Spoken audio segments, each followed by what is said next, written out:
join us. You need to become like us, and then you can become a part of us. So much so, Jesus kind of took this stance. He went and met Matthew, this tax collector. He said, hey, Matthew, stop collecting taxes for a moment and come and follow me.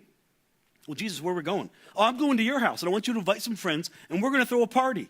And Peter, who's kind of following Jesus, says, I'm not going there. Like, that's gross. He's got like these tax collector cooties. And if we go there, we might get the tax collector cooties. Jesus, I'm not going.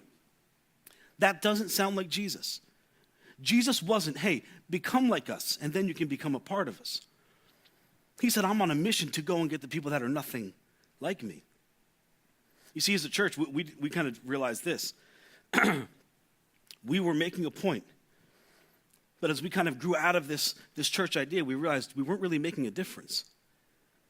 We were making a point. We were taking a stand. We were drawing a line in the sand. We were preaching against, we stood on the truth, and we were against everything. We made a point.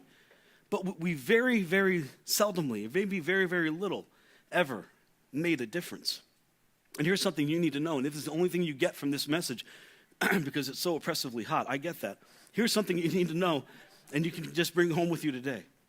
It's always easier to make a point than it is to make a difference. It's always easier to make a point. And if you're a parent, you know this, right? Your kids misbehave, and you sit them down at the table, and you say, hey, now look at me in the eyes and give me your undivided attention. And you start pointing the finger. You know what I'm talking about. We've all done this. And it's blah, blah, blah, and blah, blah, blah. Now go to your room and think about that. And they kind of scamper off upstairs, and you're sitting at the table, and you kind of get your chest gets puffed up, and you're all proud, like, I just told them. They're sitting up there, and they're just pondering the wisdom of dad, of mom. Right? And when you go upstairs and you kind of sneak a peek in the door, they're like sitting in front of their screen like this. But you think, man, I did it. I made a point.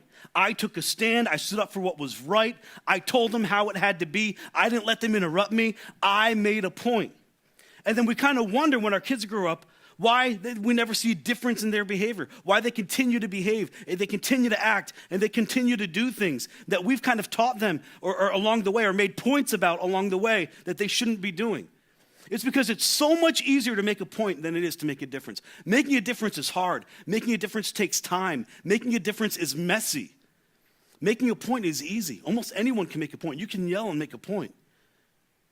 But to make a difference, it takes time. See, but we decided early on when we did this church that we weren't going to be the point-making church, that we wanted to be a difference-making church, that we wanted to shift away from kind of throwing these grenades, in cultural grenades and political grenades, and being a part of we're just going to blast it and make a point and stand up for what's right. We decided we kind of wanted to model something we saw in Jesus, and we want to make a difference. And yes, it might take a little longer. Yes, it might be a little harder. It might be a little messy. It might be a little uneasy at times. There's going to have to be a lot of conversations along the way. But I would much rather make a difference than make a point, because I've been a part of making a point. And it puts you against everyone and everything. And that's not what we see in the life of Jesus.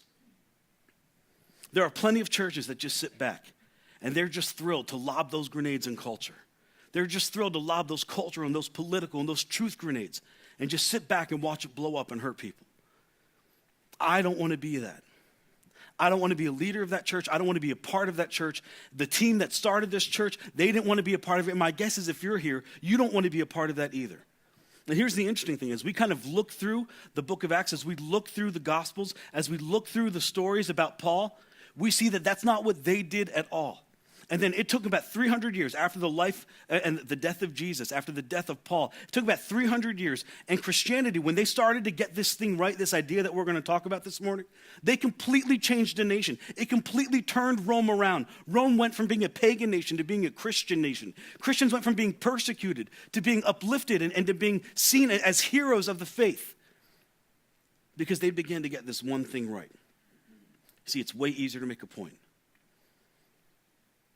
But those Christians decided, we're just going to get this thing right, and we're going to make a difference. And it took some time, but they changed a nation from the inside out, because they decided it's way more important to make a difference than it is to make a point. So we're going to look at some of the things that I've kind of observed, that you can kind of observe as you read through the life of Jesus and you begin to see his interactions with certain groups of people. And then we're going to look at 2 passages of Scripture. I'll tell you some stories along the way, and we'll wrap up. Here's the first one that you can observe. They constantly, this is Jesus, the Apostle Paul, some of the disciples, they constantly leaned relationally in the direction of those they disagreed with the most. They constantly leaned directionally in the direction of those that they tended to disagree with the most. They were constantly building relational bridges with people who disagreed with them, who didn't believe the way they believed. And we've got a great story of this in Acts chapter 17. The Apostle Paul is in Athens, and he walks into the kind of Greek nation, and there are idols everywhere, idols to all of these gods, this pantheon of Greek gods.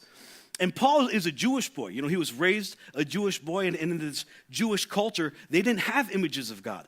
So much so that the authors, the people who wrote and rewrote the Old Testament, they would oftentimes leave out the name of God because they were worried that by even writing it, that could become an image of God, and they would worship it and violate the law of God. So they didn't have images. They didn't have anything that kind of represented the physical identity of who God was. And Paul's this Jewish kid, and he walks into this Greek nation, and he sees all these images of false gods.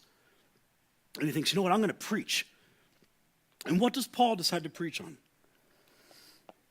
It'd be so easy to preach against idolatry, wouldn't it? And he'd be right. We know you shouldn't worship the image of a god. But Paul doesn't preach idolatry. Paul knows, and he's smart enough to know, that if I go that route, I will make a point, but I'll make very little difference. Paul decides to preach on the resurrection of Jesus. And he begins to talk about Jesus and who he was, and that he died, and that he came back to life, and he set us free from our sins. And when they're done, all these Greek philosophers, all these Greek religious people, they kind of laugh at him, and they go their own way, except for a few who say, Paul, that's incredible. And will you come back tomorrow and will you begin to teach us more, because we want to know more? And it took a little longer. And it was a little more difficult. But Paul began to make a difference because he began to lean in the direction of those people that he disagreed with the most. We see Jesus do that all the time in his ministry. The second thing we see is that they were constantly at odds with the religious right of their day. And this is so important. This is so important, especially if you attend a church. For the Apostle Paul and for Jesus. Jesus was constantly at odds with the religious right, with the people across the religious aisle. But if you compared their theology, if you compared this group, the Pharisees, they were kind of like the enemies of Jesus. If you compared the Pharisees' theology and you compared Jesus' theology, they would almost be exactly the same. They totally believed in one God. They believed that God created everything. They believed that everything was there to glorify God. They believed on the moral and the ethical guidelines of the Old Testament. They agreed on the Hebrew law. They agreed on almost everything except their approach. So Jesus and these Pharisees, with the same theology, were constantly at odds with each other because of the way they approached people because of their beliefs. He was constantly at odds with the religious right of their day. They would have agreed on theology, but they would have completely disagreed on approach. The next thing, number 3, is they were not concerned about guilt by association. Now, this is not a good parenting strategy. Parents, I'm not encouraging you to go home and teach your kids. I don't care who you hang out with. I don't care who you associate with. But what we see in the life of Jesus is that he didn't care a whole lot about guilt by association. He didn't care what people thought about who he hung out with. As a matter of fact, we see the very opposite. The people that you would think Jesus would hang out with, the Pharisees, he spent very little time with, and more often than not was at odds with them. But the people who were nothing like Jesus, the people who tended to not believe the way Jesus believed, he spent almost all of his time with them. So much so that if you read the New Testament at all, you know Jesus had a reputation. He had a reputation for being a friend of tax collectors and sinners, for being a friend with people who had nothing, who no one wanted to be a part of in that society, because he was not concerned about guilt by association. Do you know who was concerned about guilt by association? The Pharisees. The Pharisees, I mean, understand this. The Pharisees falsely imprisoned Jesus. They had an illegal case against him. They hired false witnesses against him. And then they went to Pilate with Jesus. And Pilate says, okay, come on in. It's, oh, no. We can't come in, Pilate. We can't come in because what will people think? It's like, seriously, you hypocrites, after all you just did, you're going to kill an innocent man, but you're worried about appearances. Well, Pilate, if we come in, people are going to think, we're like you. And we can't allow people to think that way. So no, we can't come in. You can just take Jesus and you can crucify him on your own. Jesus was never concerned about guilt by association. But the Pharisees, the religious right, the people who like to make a point, very much were. Number 4, they refused to be dragged into debates that distracted them from the primary issues. Now, this is huge. They refused to be dragged into debates or discussions, or sometimes even to answer questions that would distract them from their primary issues. We see Jesus do this a lot. Oftentimes he was asked questions and he didn't give direct answers to them. One time, as a matter of fact, he's with the Pharisees, and the Pharisees ask him a question about John the Baptist. And they say, hey, Jesus, and they're trying to trip Jesus up. Hey, Jesus, whose authority do you teach in? Jesus, you're teaching all this new stuff. You're teaching all this kind of new way of living, this new approach to things that like the law says this, but you make it even harder. Like, whose authority are you preaching in? And Jesus said, I'll answer your question if you answer my question. Whose authority did John the Baptist baptize in? And the Pharisees, they kind of leave the discussion. They're gathered around, huddling, and they're thinking, okay, like if we say that it wasn't God's authority, like the people are going to get mad at us.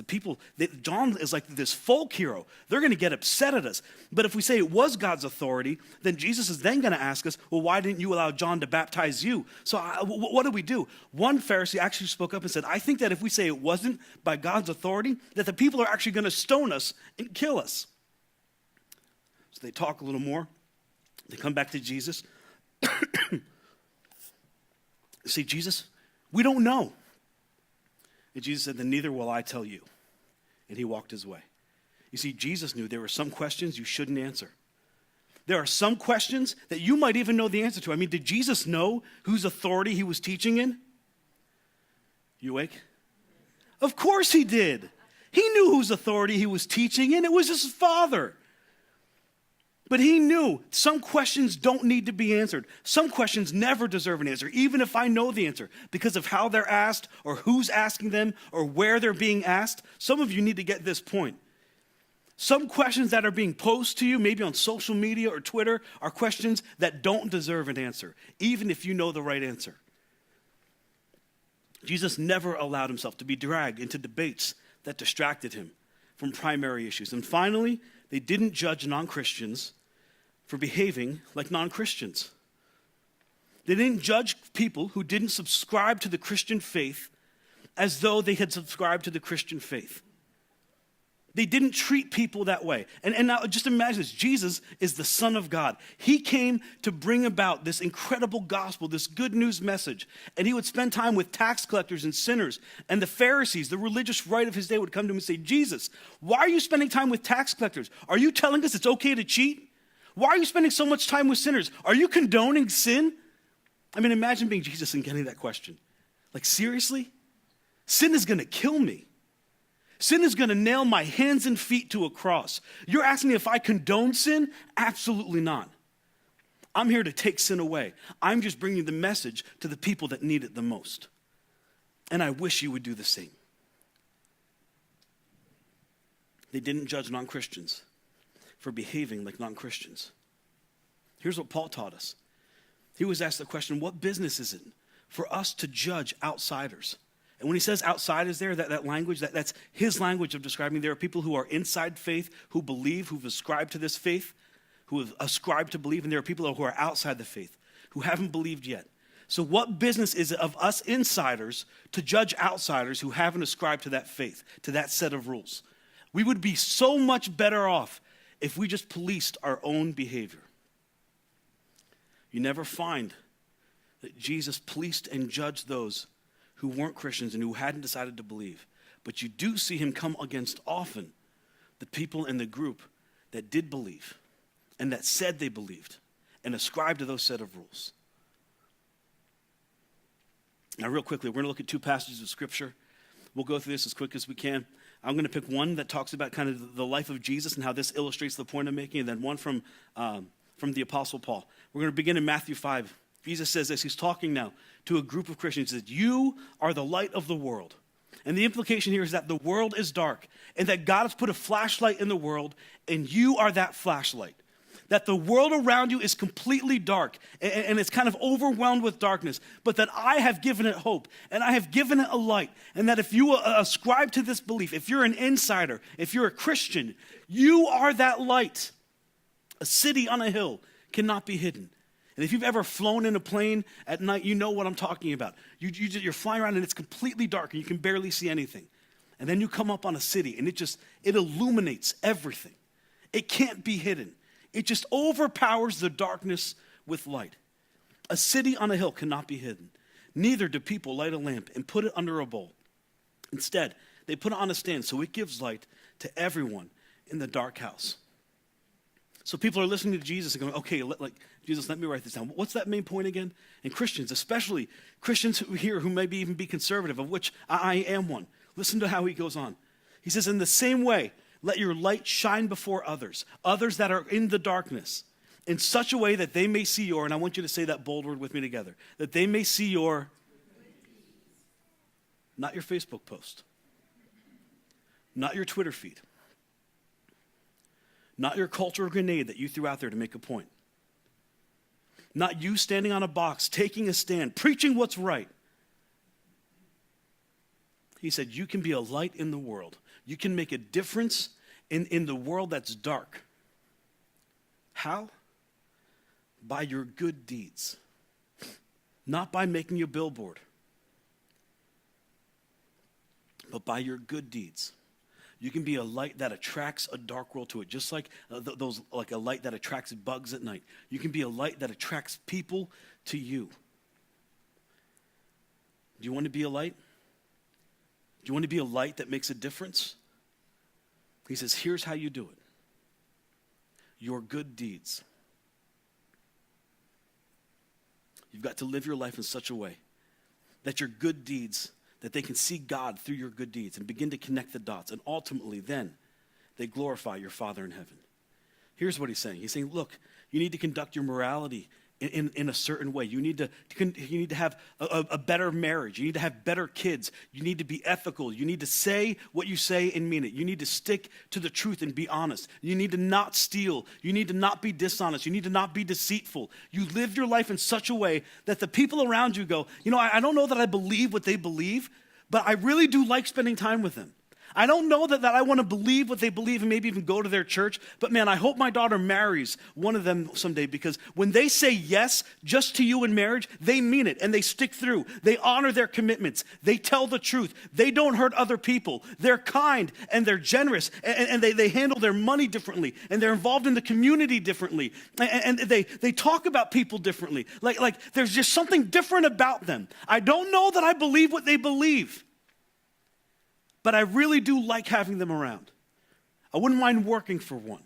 I wouldn't mind employing a bunch. I wouldn't mind spending time with them. He said, you want to make a difference in the world? You do it by your good deeds, not by making a point, not by posting some ridiculous statement, not by making some ridiculous stand, not by standing for what's right and offending everyone else around you. You see, that's easy. Making a difference is hard. But making a difference changes lives. Making a difference attracts those who are in the darkness to your light. Jesus said, you want to learn how to change the world? Be the light. Make a point by making a difference. You are the light in a dark world. If you're a Christian, if you believe Jesus who he says he was, if you ascribe to this faith and this set of rules, you are a light in a dark world. And the way you conduct yourself, the way you live, the way you kind of walk out your character will show the difference to the people around you and make a difference in this world. Of course, Jesus could read the minds of the people around him, so you can imagine the people are hearing this, and the really religious people, the Pharisees, are like, okay, Jesus, but what about holiness, right? What about being holy, and what about always doing what's right? Jesus says this, do not think, because he knows what they're thinking. So imagine talking with Jesus, like, don't think what you're about to think. Like, well, I was thinking that. That's amazing. Don't think that I've come to abolish the law. I've not come to abolish the law. I've not abandoned the law. It's not like I'm against the law. He said, don't think that I've come to abolish the law. I haven't come to abolish it. I've come to fulfill it. It's not an either or. It's a both and. We can make a point, but we make a point by making a difference. When you reverse the two, you never make a difference. You'll make a point, but there will be no difference. I want you to make a difference. And when you make a difference, that's your point. And you can change the world.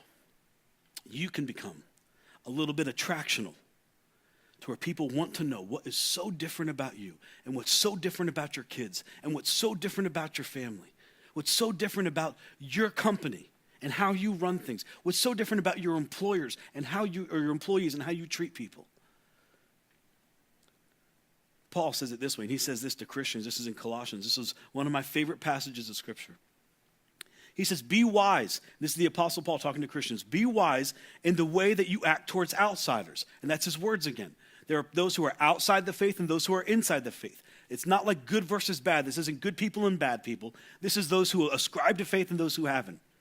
Be wise in the way you act towards outsiders, making the most of every opportunity. We're basically saying in any opportunity you have to have a conversation with somebody who is outside the faith about faith, be careful how you talk. Be careful how the conversation goes. Be wise in what you're about to say. Let your conversations, and Christians, hang on to this. Let your conversations be full of what? Full of grace. Full of grace. Do you know what that Greek word for full means? Full. Like full. Like to the top full. Like so much that it's almost about to spill out. Let your conversations be so full of grace that people are wondering, what about the salt? What about the difference? What about like the truth? I think that's almost too much grace. Paul said, let your conversations be so full of grace. Hang on. But what about holiness? And what about like, we got to get America back to what America was? What about like, we've got to make a point? He says, hang on. Let your conversation be full of grace. Or in other words, you need so much grace that it looks like it's about to spill out. And when it's just about to spill out, then you sprinkle in a little salt. Just a little bit of salt. You see, you know what I find interesting? From generation after generation after generation, do you know what the American evangelical church has done? Our conversations have been full of salt. You're wrong. You're evil. You're doing everything wrong, and you're believing the wrong way, and you're voting the wrong way, and your ideas about that policy, and your ideas about this are wrong, and you're wrong, and I'm against you. But if you ask Jesus for forgiveness, you can become part of me. Don't you want to do that? You see, our conversations have been full of salt. And at the very end, we try to sprinkle in a little grace and hope it makes a difference. And Paul said, no.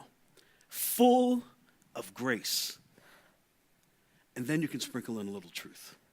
And then you can sprinkle in a little holiness. And that grace and that salt mix, that's what makes a difference. You know how you become a Christian? You became a Christian because somebody flooded you with grace, not salt.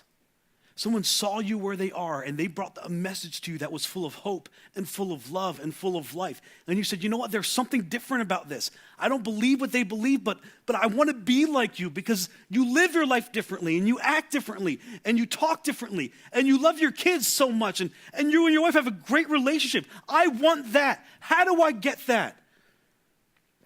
So you just have to believe. And sometimes you're around them and you're a little convicted, not because they make you feel guilty, but because you're just so good at feeling guilty for the things you've done.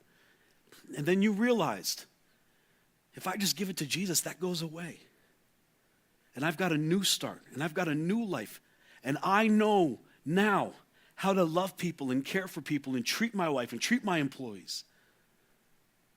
When your conversations are full of grace and seasoned with salt. Now we're going to fast forward a few hundred years. A few hundred years go by, and the Christians, after Jesus died and was resurrected and went to heaven, after Paul died and beheaded by Nero, the Christians started to get this right. And the Roman world suffered 3 plagues. Some people think it was 4, some people say 2, but most people would agree that there was 3 major plagues to hit this Roman world around the Mediterranean rim. And they were so bad that thousands and thousands of people were dying. So much so that it's actually recorded how people began to escape and leave the cities. The rich people would leave first because they had the money and they'd get out. The next it would be the pagan priests. They would leave. And last, the people that were left were the poor people, the ordinary people. They were just left to die. They were left to rot. They were left and abandoned by their faith to die in these streets. And some people think that the rise of Christianity was really how Christians began to act and how Christians kind of acted towards those who were left. That the success of Christianity actually happened at this moment when these plagues hit and how they reacted to it. You see, the Christians, they didn't leave and abandon the cities. They would stay. And they would nurture and they would care for their own. And after they would care for their own, they would go into the streets and they would find those who had been abandoned. They would find the babies who were left for dead and they would bring them in and adopt them and nurture them. They would find the children who were left abandoned and they would bring them into their families and adopt them and nurture them and care for them. And people started surviving the plague. People started to make it to the end. People's lives were forever changed because Christians decided it was by my good deeds that I can make a difference. If I can be the light of the world here, what would it do? And they began to be the light. They didn't fear death. When you believe Jesus, you no longer fear death. You anticipate the afterlife. These pagan priests, they did not. Because in the pagan religion, there was no love between God and people. The pagan gods abused the people and required horrible sacrifices from the people. So if the pagan gods didn't love people, why do I love people? They just ran away. And in a short period of time, Christianity began to rise and gain momentum. And all of these people that were left abandoned began to turn to the Christian faith and began being lights in their own world. And the Roman Empire was completely changed from the inside out. I mean, it's an incredible story. A few emperors later, a man comes along named Julian. Emperor Julian was the apostate. That's what they called him. Because Emperor Julian decided, you know what? We got to get Rome back to what Rome was. Rome was founded on this pagan religion with these pagan gods. We need, and you're going to hate me for saying this, we need to get Rome back to what our forefathers intended it to be. Because Rome was pagan, and we've got to make it pagan. So Emperor Julian decided to institute paganism again, and he would erect these temples to pagan gods, and he would fill it with these pagan priests. And as he began to do this, he began seeing that they weren't gaining any traction, that this pagan religion wasn't taking off, that people weren't converting to paganism, and he couldn't figure out why. Then he began to write a letter to this group of pagan priests who were kind of carrying out his mission to restore Rome back to its greatness. And we have a snippet of this letter, and it's really quite incredible. I'm going to read it to you. Here's what he said. This was written about 355 to 365 AD. It said, recent Christian growth is caused by the moral character, even if pretend, and by their benevolence towards Christians. He's going, okay, we have a problem here. We're not gaining any ground. We're not gaining any momentum because these Christians, their moral character, and really I think it's fake because nobody loves their wife that much. Nobody cares for their kids like these people care for their kids. I think that everything they're doing is fake. But even if it's fake, they're so good at it, we can't gain any momentum. I think that when the poor happened to be neglected and overlooked by our priests, again, because the priests didn't care for people, because their gods didn't care for people.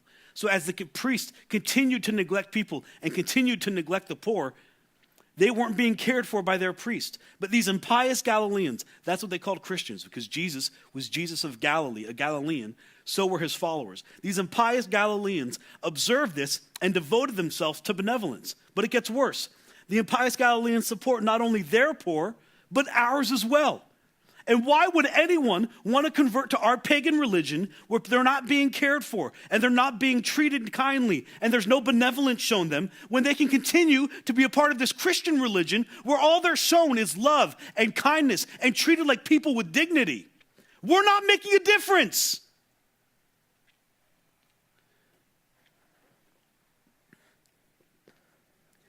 Everyone can see that people lack aid from us, but that they're getting all this aid from these Christians, from these Galileans.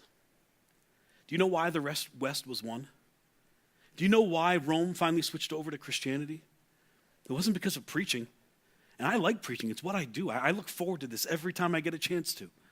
But that's not what made a difference. It was because a group of Christians got together and decided, we're not going to make a point. We want to make a difference. And it might take a little longer, and it might be a little harder, and it might make us a little bit more uncomfortable. It might be a little bit messier. But we're going to be the light of the world in this dark place. We're not going to fear death. We're not going to abandon people, but we're going to be kind, and we're going to be benevolent, and we're going to be generous, and we're going to love people, and we're going to care for each other. We're going to nurture the sick. We're going to care for the wounded. We're going to treat our wives like they have dignity and respect. We're going to treat our children like they are gifts from God and not tools to be used at our disposal. We're going to treat people like they matter. And by their good deeds, the West was won. And the Roman world became a Christian nation. Not by standing on a soapbox and standing for what's right and drawing a line in the sand. Don't misunderstand me. I don't disagree with that theology. I don't even disagree really with the heart of that. I get that. I believe that. But when you make a stand, you're making a point. When you serve and you show good deeds, you're making a difference. And I believe as Christians, we have an opportunity. More so, I believe as a church, we have the responsibility to be a light in this world and to make a difference and stop trying so hard to make a point. Stop being a church that's so comfortable throwing those grenades out on our culture and making a stand and offending everyone around us because we'd rather be known as the church that's against than the church that represents a God that is so for you that he would send his son to live a perfect life, to die on a cross, to be raised again, to set you free from sin. You see, we're not going to be a church that's against. We want to be a church that's for. We're not going to be a church that tries so hard to make a point. We want to be a church that tries every single day to make a difference. So here's what we're going to do. And here's what we'll continue to do. Number one, taking a public stand on anything the public wants us to take a stand on is neither necessary nor wise. That's why we oftentimes don't talk about current events, because it's not necessary and it's not wise. It's not that important. That makes a point. It doesn't make a difference. We're not going to fear guilt by association. We're not. I told you this morning, I'm going to offend Republicans and I'm going to offend Democrats. I'm going to offend liberals and I'm going to offend conservatives. I'll have crazy people speak and I'll have, nice people speak. It's equal opportunity offending for me. But I'm not concerned about guilt by association because Jesus wasn't concerned about it. And I don't think you should be concerned about it. If you fear guilt by association, do you know what you become? You don't become a church on a mission. You become a church of isolation. Number three, we are not going to police the behavior of people who don't believe what we believe. And you might hear this oftentimes when I speak. You'll hear me say something like this, like, if you're not a Christian, this really doesn't apply to you. If you're not a Christian, you don't have to do this. If you're here this morning and you're not a Christian, it's good for you to get to hear me say this. There are certain things that we talk about that are written specifically towards Christians. The New Testament was written specifically towards Christians, people who believe in Jesus, who've ascribed to this faith and ascribed to those set of rules. So oftentimes I get to say, this really doesn't apply to you. You can do it, and it'll work, and it'll add benefit. But you don't have to do it. But Christians, we have to do it. We've agreed. We've put ourselves under these rules. We've committed our life to this. You don't have an out. I mean, let's be honest. Most Christians don't even act like Christians, right? So why do we continue to accuse non-Christians of not acting like Christians? They're not supposed to. We are not going to police the behavior of people who don't believe what we believe. But we will police the behavior of people who do believe what we believe. Number four, when politically and cultural issues interfere with biblical teaching, we are going to talk about it. We don't shy away from the difficult things. And if you don't believe me, a few weeks back, go back and listen to our message on the new rules of love, sex, and dating. I don't shy away from the uncomfortable. I don't shy away from the difficult. But I will speak about it when culture begins to come kind of at odds with what the Bible teaches. And then we'll begin to shine light on it. We don't shy away from it. I have no problem teaching on what the scripture says is clear. But we are not here to make a point. We are here to make a difference. I'm going to say things that Republicans love, and I'm going to say things that Democrats love, and I'm probably going to say things that they disagree with. But whatever lines up, and that's okay, because really that's not my agenda. Whatever lines up with the scripture, whatever is clear in the Bible, that's what we teach. We will not shy away from the hard issues.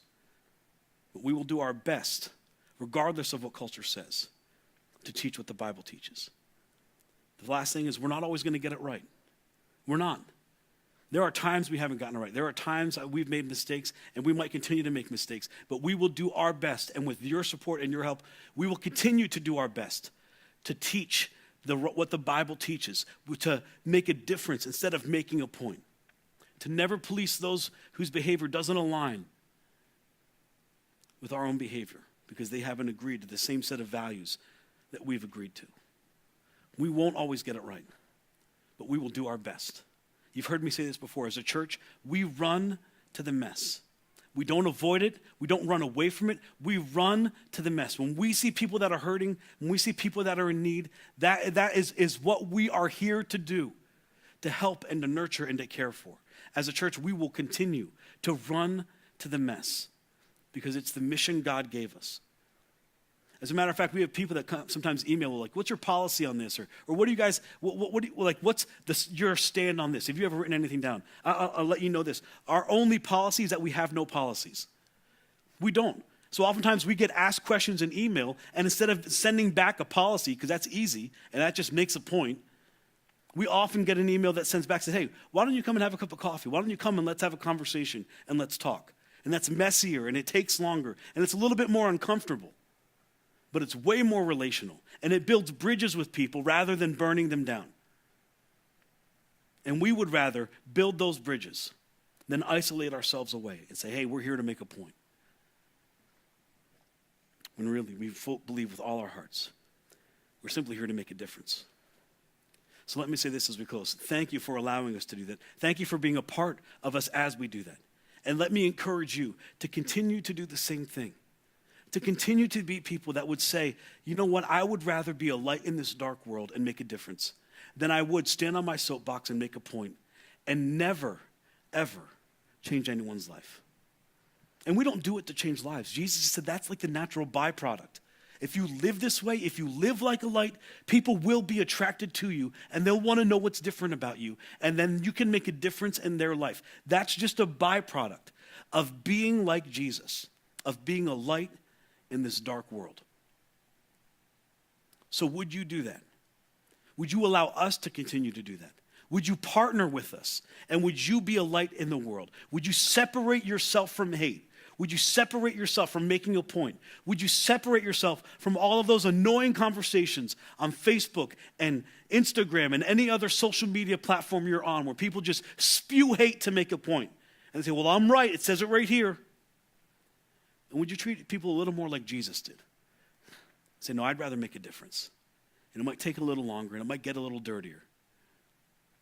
But my difference will make a point later. Let me pray for you.